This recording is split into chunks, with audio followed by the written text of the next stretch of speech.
We're now going to be talking to Leanne Habib from Premium Strata and James Deters from Credwell. They're talking to us about the very touchy topic of obviously defect management. And obviously our research this year has identified that about 65% of New South Wales apartments actually do have defects, unfortunately, and usually quite critical. As I say, if someone calls me up about their defect, we have a red, orange and green kind of scale. And so if you've got fire problems, water penetration from outside, water penetration from inside, structural cracking or cladding, there are reds. If your paintwork's not quite right, there are greens. So I'm going to now invite James to actually join us and take us through his presentation. Thanks, Sam. Can everybody hear me all right? I'm sounding all right from your end? We can, yes. Excellent. So morning, everybody, and thanks to Sam for organising this. I think it's a great topic. So we just roll on. Sam, you're clicking, eh? Fantastic. So we'll just skirt over this because I'm sure you're going to get the slides. So just to give a bit of background on Credwell, we're building code, building regulation consultancy. So we do a whole range of things. We work on buildings from concept stage through to end of life, and we do spend a lot of time in existing buildings. I personally do a lot of defects work for owners corporations, which is why Sam's invited me to speak on this. So I've seen buildings being finished and then roll into the defects process, go through as an expert witness, work with the legal team and the owners corporation strata managers to get a result one way or another, and then I've been involved in the work being completed at the end of the day to make sure that it gets signed off and it's done correctly. So that's where I'm coming from in this conversation. That's my experience, and what I'm going to talk about mostly is just to give you an idea about what a defect is. So typically, if we're looking at a defects claim, we need something to measure it against, or a test. So what is usually considered a defect is something that doesn't comply with the building code. Now, that is the building code at the day the building was constructed or when the approvals were given. So it isn't necessarily a test against today's standard. It might be a test against a standard from 5, 6, 7, 8 years ago, typically. So that's an important thing to keep in mind of. And then when we consider those codes, we're considering typically the Building Code of Australia, or the BCA. You might have heard it referred to as a National Construction Code, the NCC. For the purpose of this discussion, it's the same document. The NCC is an overarching term, and then the BCA is actually the book that we work off. So when we talk about defects, we look at the approval of the building. The approval of the building can rely on what we call the DTS provisions, and that is a recipe within the building code as to how to build the building, relevant Australian standards, and if there's been a change to the regulation through a performance solution, then we would consider that. So sometimes there might be people are probably familiar with a fire engineered solution that would be referenced on your fire safety schedule, on your annual fire safety statement. I apologise that a lot of these terms sound all the same. I didn't do it, so I probably don't need to apologise, but that can get confusing. What you're typically talking about is common property. So I've referred to a link there at the bottom to the Bannerman's website. So I know Joseph's on the line. I think he's talking later, Sam. He's talked before. He's talked before. Sorry, I missed that. So they have some really good resources on their website for this kind of stuff. So it's worth having a look at. And then when we're talking about BCA fundamentals and what we're looking for typically with defects, and it is similar to what Sam just said, these items are those red items that Sam mentioned. So structure, fire safety, weatherproofing and waterproofing. Very rarely do we look at accessibility. That's access for people with a disability. And very rarely do we look at energy efficiency because they're typically not too pressing items. But we've definitely done, when we're looking at a building as a whole, and if the owners corporation was interested in expanding the claim, we have looked at those things. So structure, mostly structure, fire safety, weatherproofing and waterproofing. Next slide, please, Sam. So then I'm gonna put my bush lawyer's hat on and talk about the law a little bit. Just Joe, you close your ears for me. We're talking about then your statutory warranties predominantly. There is a few other pieces of legislation, but typically it falls under the Home Building Act. You get the statutory warranties in relation to those items I've got there: due care and skill, materials, good and suitable for purpose, compliance with the law. So that's what I mentioned earlier. You comply with the building code. That's a law, for want of a better term. Due diligence, and that the building was fit for occupation as a dwelling, because we're talking about your apartments and your homes. They then get broken up into two different types of defects for the purposes of the Home Building Act, which is minor and major defects. And the important thing there is they come with different timeframes. So you get 2 years to claim a minor defect, give or take a few things, and 6 years for a major defect. And those timeframes start from when the work is completed. Very quickly, and when the work is completed, that it can be a little bit of a sliding scale too. It can be from the last time the builder was on site. It could be from the last time an occupation certificate was issued. They might want to argue about an interim occupation certificate as opposed to a final occupation certificate.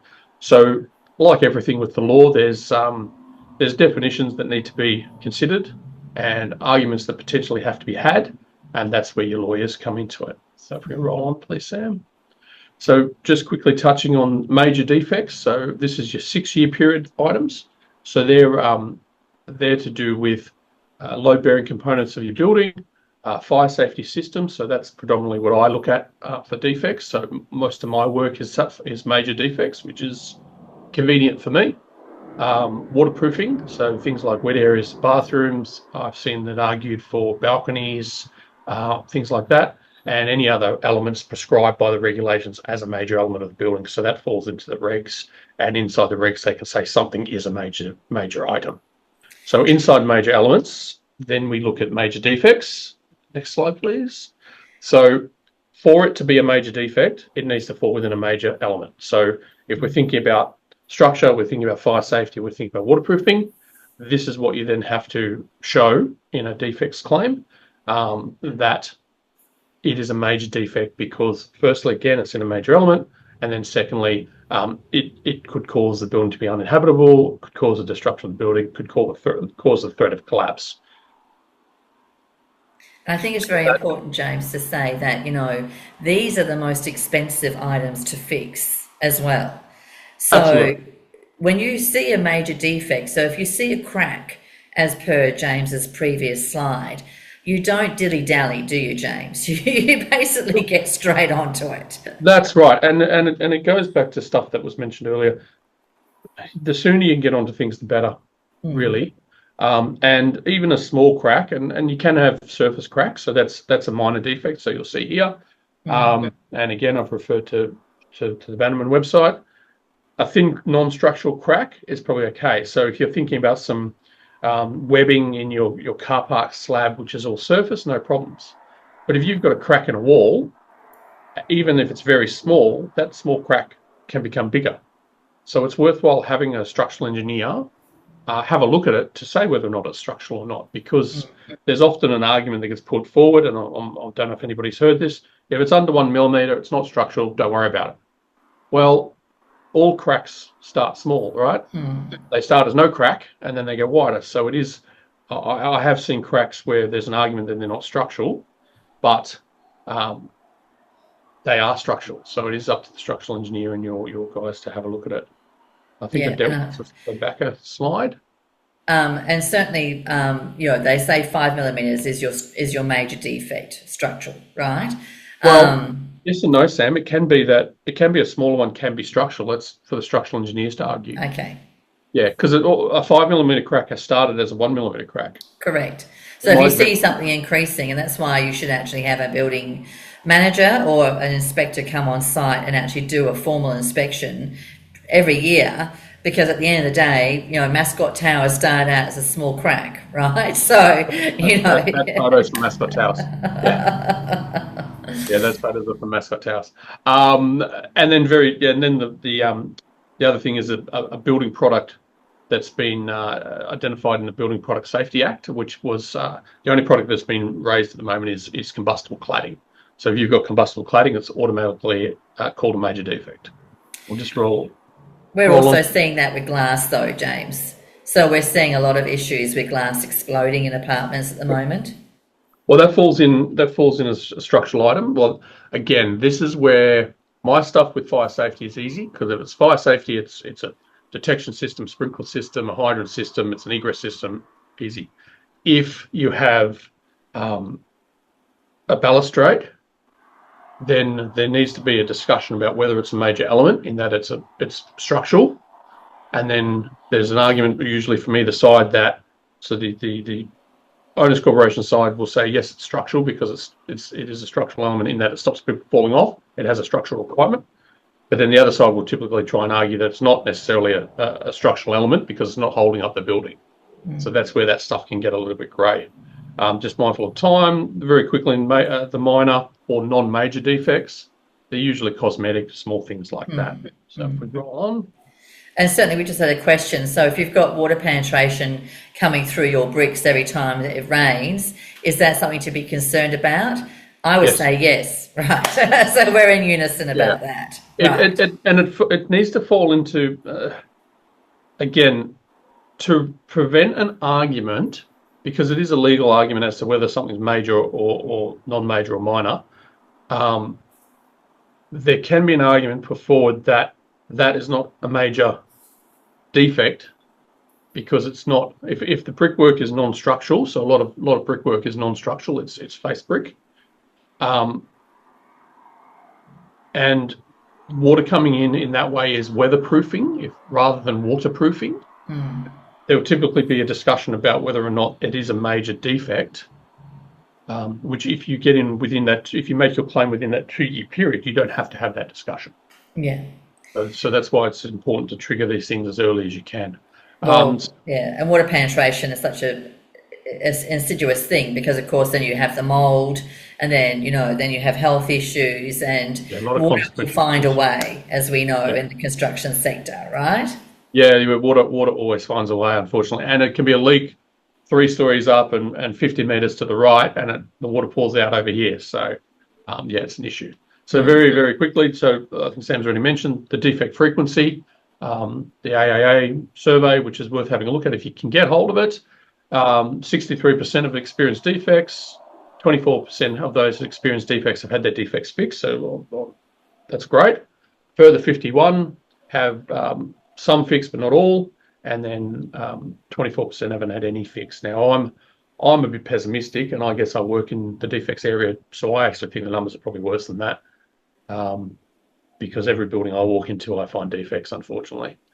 So and then whether they report them or not, and then also with the fixing, sometimes things get fixed, but they're not fixed right. So it is worth having some help around those things. So that's the defect frequency from the AAA. The next slide, please, Sam. And I say, if a builder turns up with a polyfiller gun, I tell them to actually move away. Otherwise, I know where that will end up, right? Well, I would not recommend letting a builder back into your unit block without appropriate documentation on what they're going to do, and oversight, definitely. A lot of these builders and developers just let themselves back into people's buildings because they still have swipe passes and do work with, in my opinion, no approval. So you want to be careful of that. But then on the flip side, you also don't want to put them in a position where they don't come back and fix things. So that comes back to the team you put around you to give you good advice. Great. And then the New South Wales, the Building Commission has done a survey, and their numbers are not a heck of a long way away from Sam. So they're saying 53% of buildings have serious defects, and that's up from 39% in their study they did in 2021. I suspect that's more to do with better reporting and more people being involved than actual defect numbers. And I suspect that's the same thing how the AAA's survey is showing more, because people are more comfortable telling Sam than they are telling the Building Commission. Yes. Well, and the Building Commission comes from the Strata manager, whereas we talk directly to the apartment owner. So that's also another situation. Yep, that's right. And again, we fall into that waterproof, the defects the Building Commission is identifying, and it's very similar to the AAA, whether waterproofing, fire safety, enclosure, which is your waterproofing, your roof and walls, and structure and services. So there's an infographic from their survey there. So just finally, because we're going to roll on to Leanne, who's going to give some great insight. So the people that can help with this is your Strata manager, being your first point of contact. legal representatives, as much as nobody wants to deal with lawyers, sorry, Joe, um, they protect you. They know the rules. They know what you need to do. They can give you the advice for you to make the choice. But I've seen strata plans miss opportunities and miss their statutory warranties because they didn't lodge the right piece of paper by the right time, and that's where the legal reps can help. Experienced experts like myself and probably some of the others speaking today, where you get what you pay for because it is a specialist field. So you want some people who have worked in this industry and done this work before, because you often only get one shot. So it is a case of, as much as possible, get as much information, get the report as far down the evidentiary pathway as possible, so that you have that knowledge and you have the correct piece of paper at the correct time. And then having a project manager when you roll into that remedial work, I think, is essential. I know some people have tried to do it themselves, but these people are specialists in that field. Find someone who has remedial experience so that they can understand what's happening, and they can assist with the tendering the contracts and keeping the builder honest. I agree. Because at the end of the day, you really want to make sure that the work that's being done by the builder or another appointed person meets the Australian standards and national construction codes. You don't want to basically replace a defect with a defect. That's counterproductive. I did one 10 years ago, a defects inspection more than 10 years ago now. They're still fixing the building. Yeah. It's their third time fixing it. Yeah. So they did very it wrong expensive. Twice. Yeah. They did it correct. wrong twice. Yeah. And they didn't, the owners, I kept seeing one of the owners and I said, hey, do you want to come and have a look? Oh, no, the builder's got it under control. We'll get you to check at the end. I checked at the end. Everything they did was wrong. Yeah. That happened a second time, and now they've now engaged the right people to fix it a third time. Yeah, so don't do that, right? Because how much money have they wasted? And also then the aggravation within the apartment. It's the stress. They probably haven't waited.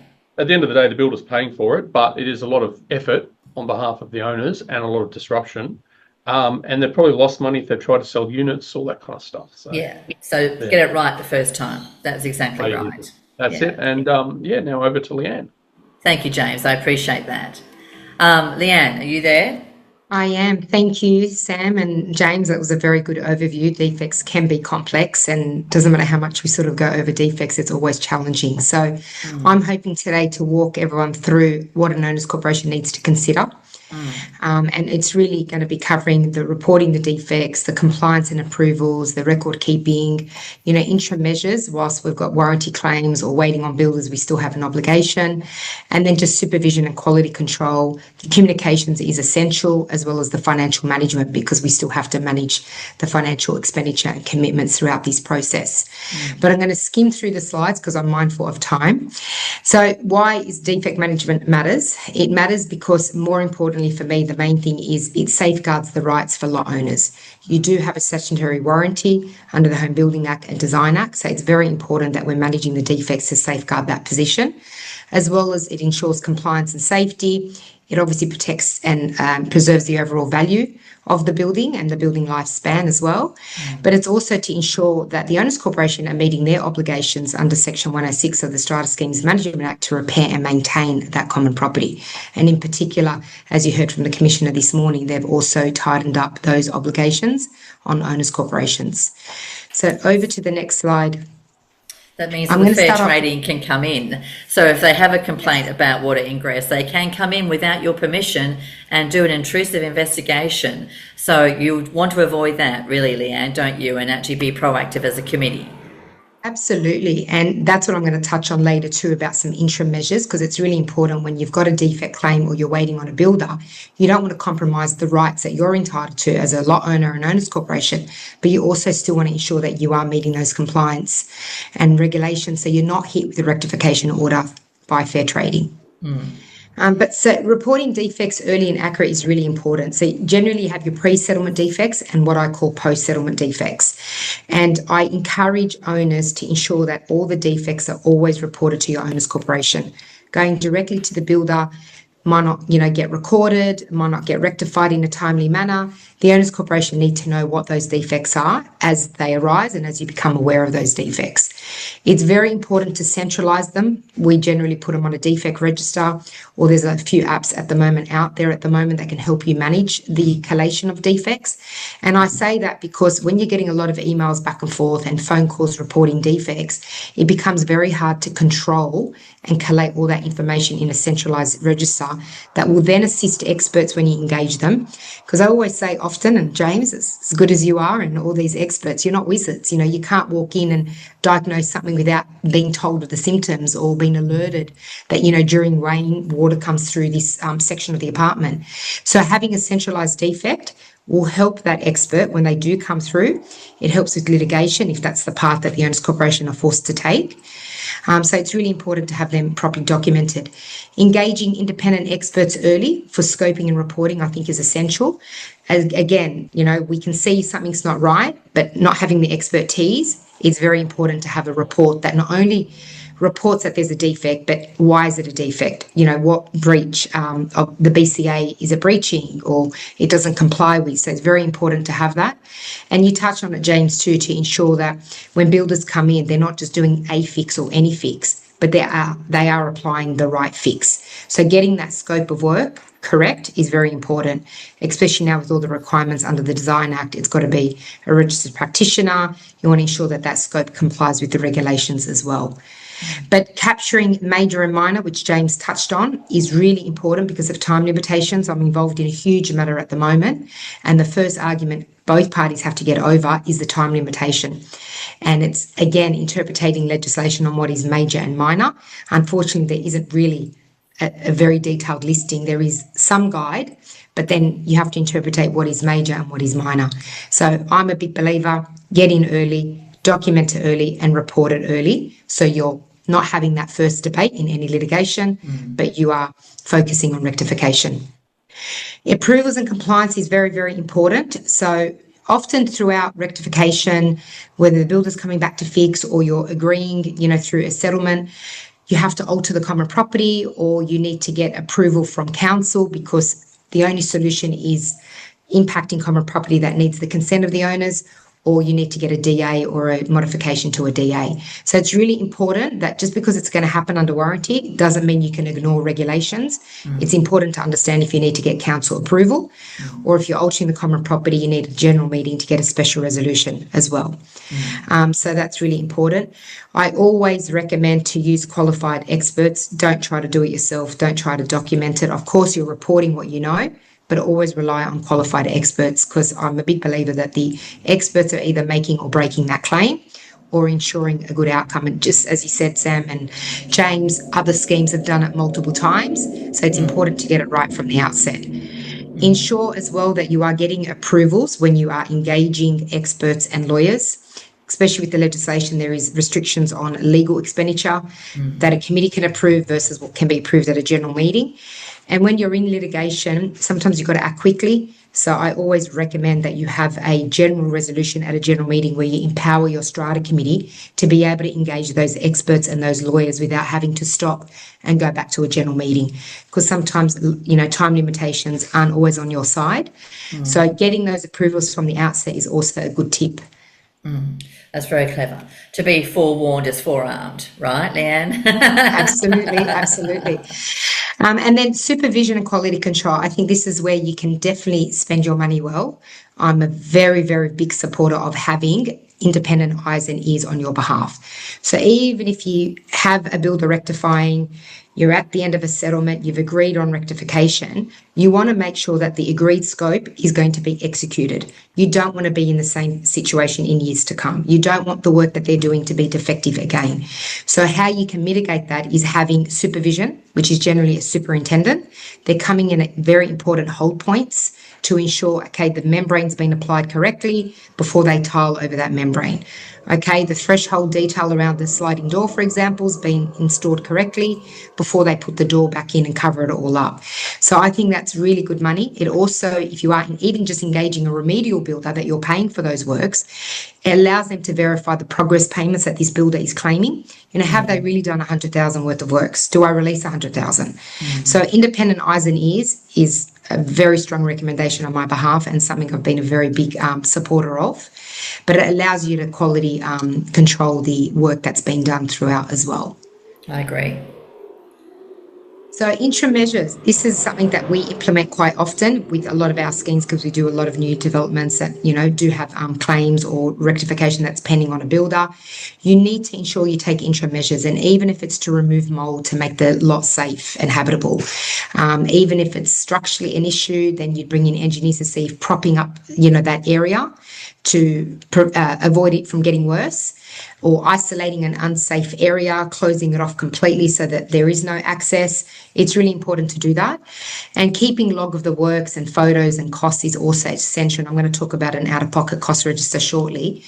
But it just demonstrates the Owners Corporation's duty of care and ensures that you're mitigating future liability claims, especially recent changes that the Fair Trading and government implemented is now a lot owner can sue an Owners Corporation for damages up to 6 years. It was previously 2 years.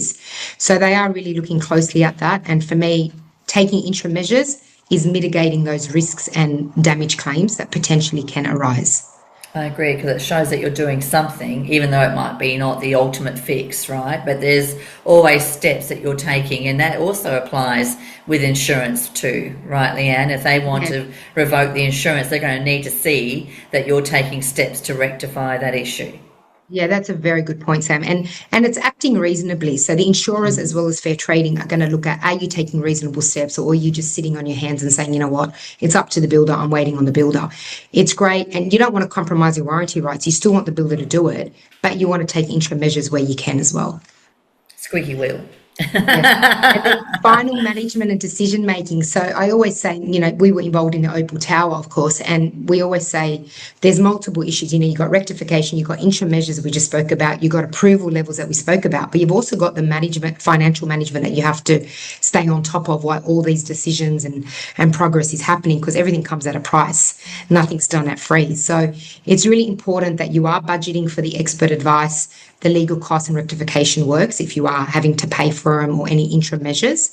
Keeping track of costs is important, because when you do sit down, hopefully, and have a settlement with the builder, or you are in court, unfortunately, running a hearing, you want to have one central, what we call an out-of-pocket register that we put together that tracks all the costs, even if it's temporary mould removal or temporary measure, an expert cost, a lawyer's cost, anything we incur out of pocket because of that defect, we put on that register, and then it becomes the basis of cost. So when we are talking about settlement, I know, am I cost $1 million? Are they $500,000 out of pocket? So it helps you keep track. It also helps you ensure that you're not out of pocket at the end of the day, and that you are negotiating a good settlement or a good cashback in relation to those defects. You also want to weigh out, cost versus litigation, the benefits and pros and cons. So just quickly moving on, because I'm mindful of time, the biggest thing for me is communication. Often people get nervous and anxious if they don't know what's happening. I strongly encourage regular Q&A sessions outside of your formal meetings, and that just allows free speaking, casual speaking, and invite experts, invite your lawyers to answer those tough questions from the lot owners. The committee know it because they're part of it, but it's the lot owners that need to be kept informed. We also issue, anytime we have a claim, we issue monthly written updates that the lawyers put together. Of course, it's very limited and high level because we don't want to be sharing privileged information whilst litigation is on foot, but it helps the owners stay informed. They are funding the litigation. It helps them keep informed on what's happening. They're funding the experts. They know what the experts are doing with the reports and finding of defects. But during the work, I think it's also equally important to communicate. So we implement what we call monthly control meetings during the rectification works. That is with committee members, as well as the builder and our office as a managing agent. And we basically say what's working, what are the issues. Mrs. Jones is complaining that you've left her apartment dirty. This unit apparently is now leaking after you guys pulled up the tiles in this area of common property. So it's just collaborating all the parties that are involved in the project.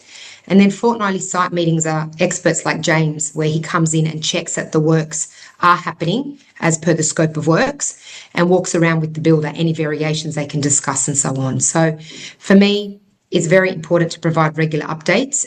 It just really gives confidence to the lot owners that are funding the whole project. I agree with that, Leanne, because, if you don't communicate with people, they're going to start to think that things aren't actually, progressing.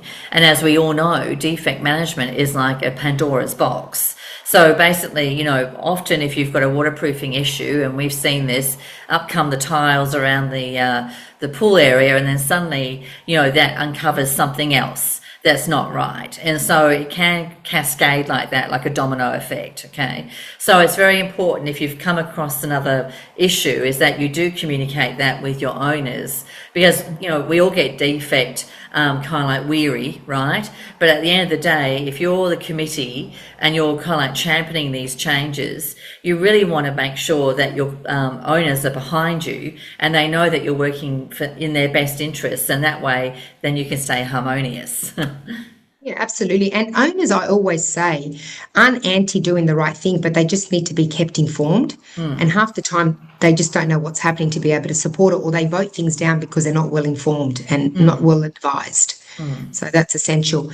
And then the final thing is record keeping and data management. That is so important, especially if you are going to go into litigation or you want decisions to be made. It's so important to have good record keeping. And that's where, I've touched on already, collating all the defects, the reports in one platform, having an out-of-pocket register for your cost, and then just, structured records, I think, keeps everyone informed. It helps along the process. So it's really important. And again, it keeps owners fully adverse on what's happening, and it's transparency right through. And that's important, because if you're dealing with something that might be taking 3 or 4 years, you can't remember that Mrs. Betty, said something 2 years ago. The whole idea is that you have got that very structured process, and, using an online app such as ArcSite or something as that, way to actually then make sure that you're keeping a record of what defects are occurring, means that you're not having to go back through all your email trails and all those kinds of things. Correct. Trying to find out what's going on. Correct. And I've seen some claims, Sam, that we've taken over where they've settled and they've left out some major defects. So, and look, James is even agreeing it happens often. This is why we put everything from, a light switch that's not working all the way to something more major on this register. So we can always go back, and that register gives status on when it was closed, when they attended to it, who attended, and then it allows you to filter all your waterproofing defects that can go to a waterproofing expert, or your fire defects that can go to someone like James. So there's a lot of benefits for having good structure for documenting as well as reporting the defect. I agree, because it's collation. Go ahead, James. Yes. And really quickly on that, when we do a defects inspection, it's a point of time inspection. So we don't know that when the shower in the ensuite is working, this doesn't work over here. So the system that Leanne is talking about is a great help, because it generates a question, and it might be, we're doing the inspection today, the defect was identified by tenant number 1, that tenant's left the building, we do the inspection today, it's tenant number 3, and they don't know about the defect, and without that information, it could get missed. Correct. That's right. So it's basically joining the dots where there might be someone missing from the equation. All right, so I'm grateful for both James and Leanne. That was a very clear and concise presentation, and that's exactly how I like it, because obviously defects can sometimes be very heart-rendering, frustrating, and people like to pull out their hair. I'm just going to see if we've got one quick question. Oh no, that's great. Okay, who do you report a defect to if the OC is the developer in the initial period? And we often come across that, unfortunately, where the strata manager is aligned with the developer, and so any defects that get given to them don't get escalated. James, do you have any advice on that question? It's probably better directed to Leanne, if you don't mind. Go for it, Leanne. I'm happy to answer that. So, the developer still has an obligation to address those defects. If they're managing the scheme initial period, then I would still keep documentation so that at your first annual general meeting, when you take control from the original owner, you are addressing that defect. But if a managing agent is appointed during the initial period, they have that obligation to manage that defect. If you find that they're not managing the defect, then you should start the communication directly to the builder to ensure that, it's on record within time. And then you'd probably want to then get, independent legal advice or fair trading's assistance to intervene if you feel that the strata manager and the developer are just ignoring it. So for me, regardless who is managing the scheme, you have a right under the Home Building Act for defects to be rectified. If it's falling on deaf ears and they're just not taking action, then you need to escalate. And escalation can be fair trading, but it can also be, engaging your own independent legal representation to ensure that they're rectified in a timely manner and within the warranty period. It's essential. Or even AAA. All right, we have been known to make people do things in a hurry. All right, well, thank you, Leanne and James. We're now